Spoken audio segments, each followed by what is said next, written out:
واقعہ میں نے اپنی کتاب محسن اعظم فی مناقب غوث اعظم کے اندر لکھا ہے. حوالہ میں نے دیا ہے عبد المصطفیٰ محمد عارف قادری ضیائی. وہ اپنی کتاب انہوں نے ایک کتاب لکھی ہے, اس کتاب کا نام ہے سیدی ضیاء الدین احمد القادری. یہ کتب مدینہ ضیاء الدین مدنی رحمۃ اللہ علیہ کی سوانح حیات ہے, مشہور نام ہے. انہوں نے اپنے پیر و مرشد کی جو کتاب لکھی ہے سوانح حیات, اس کے صفحہ نمبر 278 اور 376 پر وہ لکھتے ہیں, انہوں نے یہ واقعہ لکھا ہے. انہوں نے لکھا ہے کہ سلطان عبد الحمید جب استنبول سے مدینہ منورہ تشریف لاتے. کون؟ سلطان عبد الحمید. کہاں سے مدینہ منورہ آتے؟ استنبول سے. جب مدینہ منورہ تشریف لاتے تو ان کے پہنچنے سے پہلے, ابھی وہ مدینہ منورہ پہنچتے نہیں تھے کیونکہ انہوں نے ٹرین کی لائن بچھائی تھی استنبول سے مدینہ طیبہ تک, اور وہ اسٹیشن آج بھی گو کہ اب وہاں ٹرین چلتی نہیں ہے, وہ ابھی شروع ہوئی ہے مگر وہ اسٹیشن بند تھا پچھلے 100 سالوں سے. وہ اسٹیشن ترکی ان کا آج بھی موجود ہے وہاں پر, جو وہ نظر آتا ہے, جو لوگ جاتے ہیں وہ دیکھتے ہیں اس کے پاس.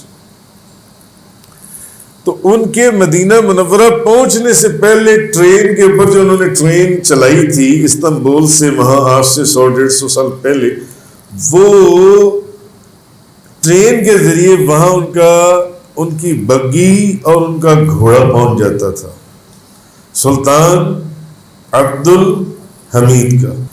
اور پھر جب وہ وہاں اترتے تو اس گھوڑے اور اس بگی کے اوپر وہ بیٹھتے اور مدینہ طیبہ کی طرف چلتے, مدینہ منورہ کی طرف چلتے, نبی کریم صلی اللہ علیہ وسلم کی بارگاہ میں حاضری کے لیے. اور پھر جب ان کی دور, آج بھی اگر آپ جائیں تو جب آپ موٹر وے سے مدینہ طیبہ میں انٹر ہوتے ہیں تو غالباً 10-15-20 کلومیٹر پہلے روضہ رسول کے مینار نظر آنے شروع ہو جاتے ہیں. دن کو نہ بھی نظر آئیں تو رات کو تو لازماً نظر آتے ہیں, کیونکہ وہ جو آسمانوں تک روشنیاں جاری ہوتی ہیں وہ مینار نظر آ جاتی ہیں, دن کو نہیں نظر آتے. تو 15-20 کلومیٹر سے مینار نظر آنے شروع ہو جاتی ہیں, 15-20 کلومیٹر سے. اللہ نے انسان کی آنکھ میں ایک طاقت دی ہے. ابھی ہم نے پیر چاناسی رحمۃ اللہ علیہ کے مزار کے اوپر حاضری دی کشمیر کے اندر, یہ 3-4 دن پہلے. وہ سطح سمندر سے 10,000 فٹ کی بلندی کے اوپر ہے. انڈیا کی باؤنڈری کے اوپر جو آخری 1-2 سب سے اونچے پہاڑ ہیں اس کے ٹاپ کے اوپر ہے پیر چاناسی, اور 10,000 فٹ سطح سمندر سے وہ اوپر ہے. تو جب ہم وہاں بیٹھے ختم شریف پڑھ کر دعا مانگ رہے تھے تو ان کے جو آرمی کے لوگ تھے انہوں نے ہمیں بتایا, انہوں نے کہا وہ سامنے دیکھیں دور دھند کے اندر ایک پہاڑی نظر آ رہی تھی. ان کے یہ آپ دیکھ رہے ہیں؟ میں نے کہا ہاں میں دیکھ رہا ہوں. ان کا یہ کیا ہے؟ میں نے کہا مجھے کیا پتا یہ کیا ہے. انہوں نے کہا یہ مری ہے. یہ کیا ہے؟ مری. تو مری وہاں سے کتنے کلومیٹر تھا؟ 80 کلومیٹر. اس کا مطلب ہے انسان کی آنکھ 80 کلومیٹر دور تک دیکھ سکتی ہے. آپ زمین پر بیٹھ کر آسمان کے ستارے کروڑوں میل تک دیکھتے ہیں. اب سلطان عبد الحمید کی جب دور سے نظر پڑی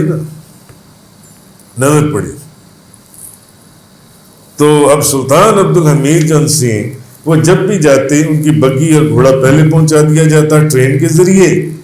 اب وہ اترتے اپنی بگی میں, آگے بگی ہوتی, فوج ہوتی. اب جب وہ ان کو اپنی بگی میں بٹھا, ایک وقت تھا ایسے بادشاہ بھی تھی, اب وہ فوج ان کو اپنی بگی میں بٹھاتی اب وہ چلتی بگی مدینہ طیبہ کی طرف، روضہ رسول کی طرف، تو جب ان کی دور سے پہلی نظر روضہ رسول کے اوپر پڑتی، فوراً بگی کو روک دیتے، فوراً اپنی بگی کو روک دیتے اور سواری سے اتر جاتے اور دست بستہ ہاتھ باندھ کر درود و سلام شروع کر دیتے۔ دور جب روضہ رسول نظر آتا، جب مدینہ منورہ کی حدود میں داخل ہو جاتے، جب مدینہ طیبہ کی حدود میں داخل ہو جاتے، یہ کوئی عام بندہ نہیں ہے، کوئی مولوی، کوئی فقیر، کوئی امیر، اپنے وقت کی سب سے بڑی سلطنت کا بادشاہ، اور درود و سلام پڑھتے، درود و سلام پڑھتے، اور پھر اب جھکتے، پھر جھکتے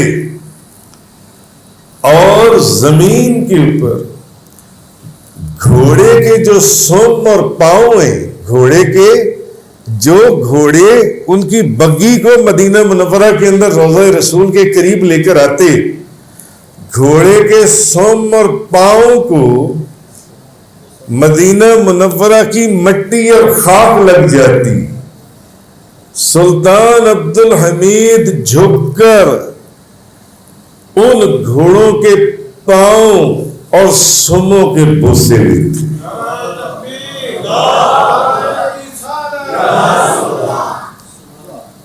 کیونکہ ان پاؤں کے اوپر محبوب کی وادی، محبوب کی وادی کی گرد و غبار اور مٹی لگی ہوئی ہے، مٹی لگی ہوئی ہے، مٹی لگی ہوئی ہے۔